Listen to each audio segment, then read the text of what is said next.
Judge's comment. A great image and the subject has been well framed, but it's just lacking in sharpness. Now, how many times have we heard this? And also, how often do you see a person taking a photo and they're framing the shot on the LCD screen on the back of their camera? Their arms are outstretched in front of them, they're leaning back, and I'm not really sure why they feel the need to lean back like that, and it looks quite comical. But this leaves them in the most unstable position, and as they press the shutter, the camera moves down, and that's often all you need to blur the image. If we get close to our subject with a telephoto lens, our depth of field, the focus point where we're focusing the camera, can be so shallow that the bird only has to turn slightly towards us, and that's enough to soften the head and make the image unacceptable. The head, of course, is the most important part of the shot. Straight away we're losing all of the sharpness in the beak because the bird has turned and it's moved out of the plane of focus. Now, I don't think there's any great mystery here.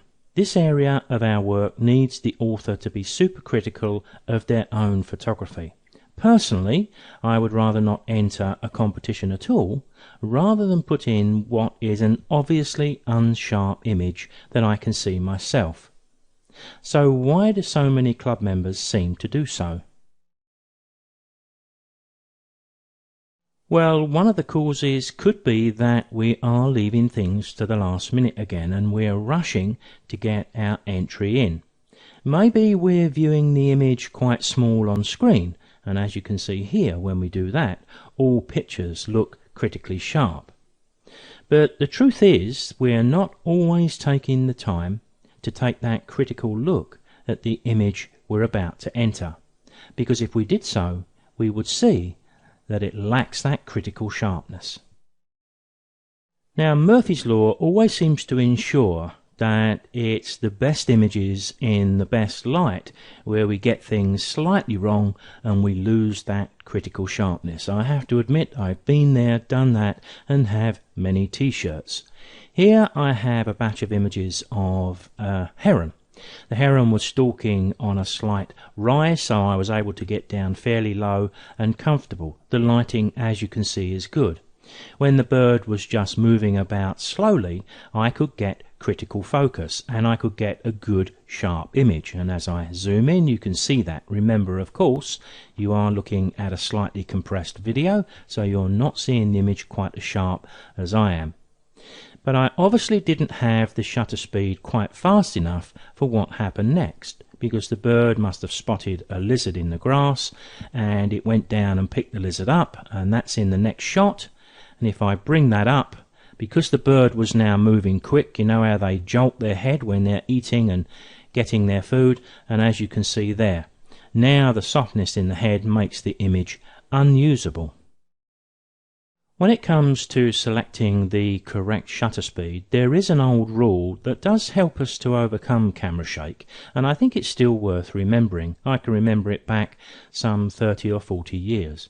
It says you shouldn't use a shutter speed that is less than the focal length of the lens you're using. So if you're framing up on an image like this with a 200mm lens, then you really need at least 0.02 of a second shutter speed, or faster if you can achieve it. And that assumes that the image is not moving, of course. You may need a faster shutter speed in the instance I've described here. If you're using a 200mm lens and you can only achieve 125th or 60th of a second, that should be something that's alerting you to the possibility of the image being unsharp.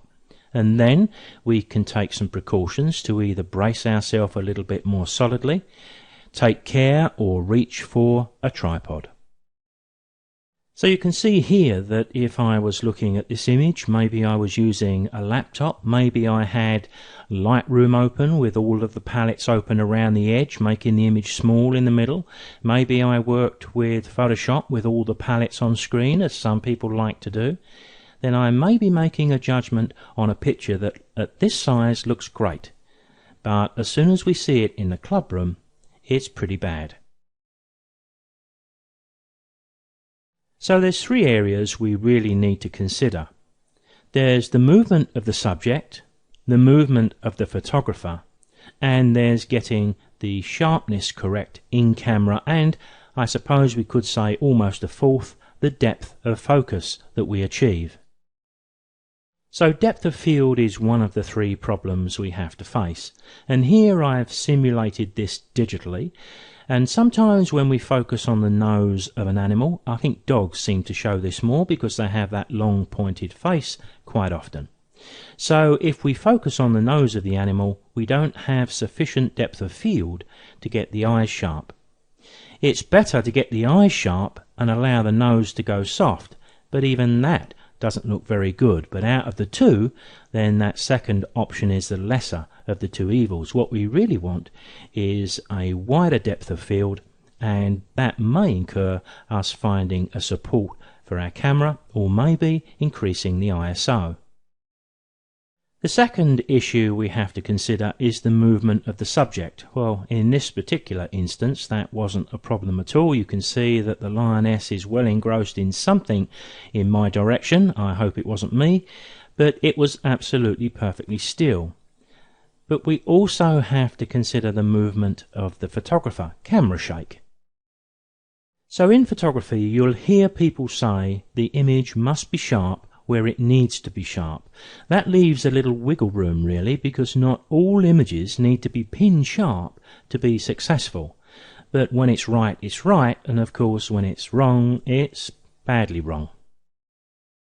So if we need to increase the shutter speed, we're probably going to need to open the aperture, but there does come a point where we cannot open the aperture anymore. And in that instance, then we have to consider upping the ISO. Now, perhaps this is something to consider. In modern image editing, if we push the ISO up to 400, 800, 1600 or more, we're going to get a sharp shot. Some people seem to be reluctant to do that because they're a bit nervous about dealing with the noise the use of high ISOs can sometimes give us. But here's the thing to remember. If we get an unsharp shot because the depth of field is too shallow, or either us or the subject has moved and caused the image to be blurred, there's precious little we can do about it. If we have a pin-sharp shot, but it contains noise, there's quite a lot we can do about it. There's some great tools in Camera Raw, Lightroom and Photoshop to deal with noise. I think one thing to remember as we bring this section to a close is that every photographer, no matter how much experience they have, are going to fall foul of one of these unsharp issues from time to time. Over a period of time, I've developed a reputation for sharp images, and I've been asked many times at demonstrations, what is the secret? Well, there really isn't one. I mean, of course we need to apply the technical skills at the camera end, but if we get the colour, contrast and tonal range right, that has an effect too. But when it comes to depth of field and camera shake, of course I have my failures. The difference is I don't show them to anybody.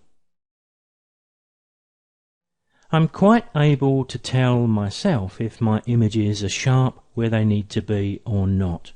I certainly don't need a judge to tell me that.